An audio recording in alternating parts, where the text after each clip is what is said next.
Hey everybody, welcome back. I'm Jason Bent, and this is actually going to be the first of what I think I may start doing as more of a series, and that is going to be my 5-minute Friday. I don't know if this is going to be an every Friday thing. I'm going to make every effort to do that. And the style of this video, it's not going to change anything or the other videos that I'm putting out. This is kind of just additional. Much like the YouTube lives that I've started doing, it's just more additional content for you guys on the channel. And so the whole reasoning that I want to do this is because, as you can imagine, I get asked a lot of questions, and there are certain questions that I get asked over and over and over again. And not that there's anything wrong with that. I love it. I love answering people's questions, but sometimes I do wish that I had a platform that I could go and send people to, especially on topics like what I'm going to discuss today. This series is going to kind of just be like this, a vlog style talking head video, but I'm going to try to keep it to 5 minutes or less and just cover one topic and share my thoughts and my opinions on that topic. And so the first video in this new 5-Minute Friday segment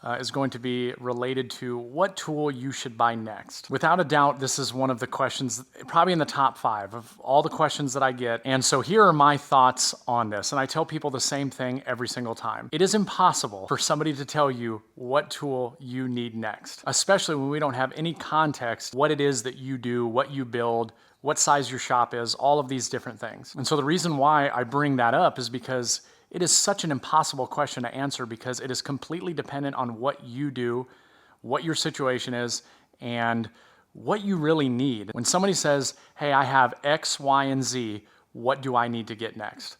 My first question to them is, what is the one thing that you are struggling with the most in your shop? And now an answer to that question might be, well, there's been a lot of times lately where I wish I had the ability to take boards and resaw them for whatever projects. My next question is going to be, do you have a bandsaw? No. To me, that immediately screams the next tool you should buy if you're really looking for a large tool purchase would be a bandsaw. Why? Because the biggest problem that you're running into at this current time is the fact that you wish you had the ability to resaw things. And so that would be a good example of how I would kind of steer people into that conversation. I do feel like people getting into woodworking, or even more advanced than your basic beginner, that kind of have a selection of tools, a lot of the bigger stuff, a table saw, miter saw, maybe a jointer, maybe a planer. And then they have this idea that there's a checklist, right? I'm a woodworker. These are the tools that I'm supposed to have in my shop. So I just need to continue buying these big tools because that's what would classify me as a woodworker. And here's one thing that I would tell you is that if I went into another woodworker's shop and they didn't have like a bandsaw and a drill press, or they didn't have a table saw or whatever, I would never have any preconceived notions that they're not a real woodworker. It's completely dependent on what you do in your shop. If you were to go into a cabinet maker's shop, you might see things like a line boring machine. You might see things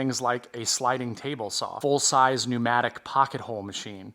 You're gonna find tools in that shop that you're not gonna see in somebody like me, for instance. I'm not ever gonna have a line boring machine. I'm never gonna have, I don't wanna say I'm never gonna have a sliding table saw, because there are some things I think are kind of cool about it, but it's not something that I necessarily need. Here's another good example.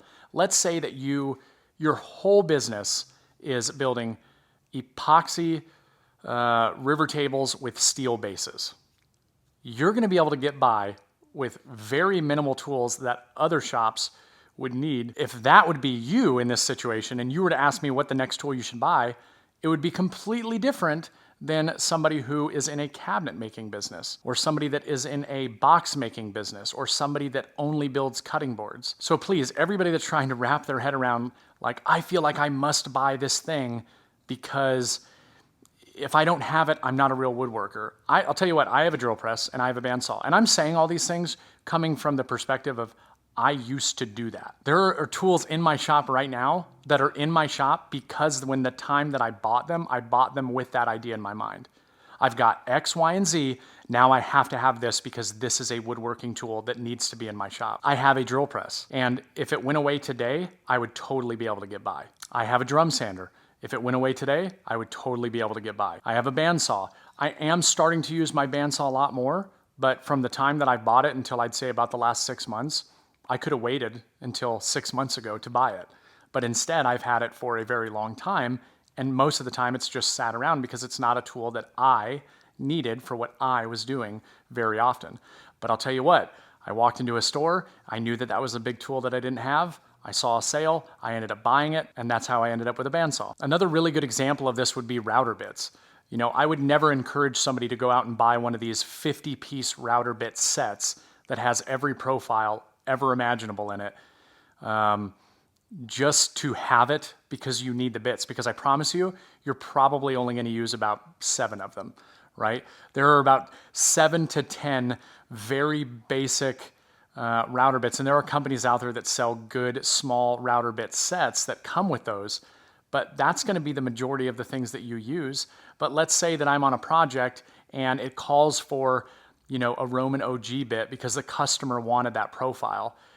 A long time ago, I bought that bit and I bought a bunch of other bits because I thought that those were all things that I needed because I'm a woodworker and I need to have those. Well, guess what? I used it on one project and then it just sat in a drawer for a very long time. So that is money that I could have put towards other things that I actually needed and that would have benefited me right then for the next task. So I know I've gone over the 5-minute cap already on this very first episode, but to close this out, the main thing I want anybody that's watching this that's wondering about what is the next tool you should buy, ask yourself this one question.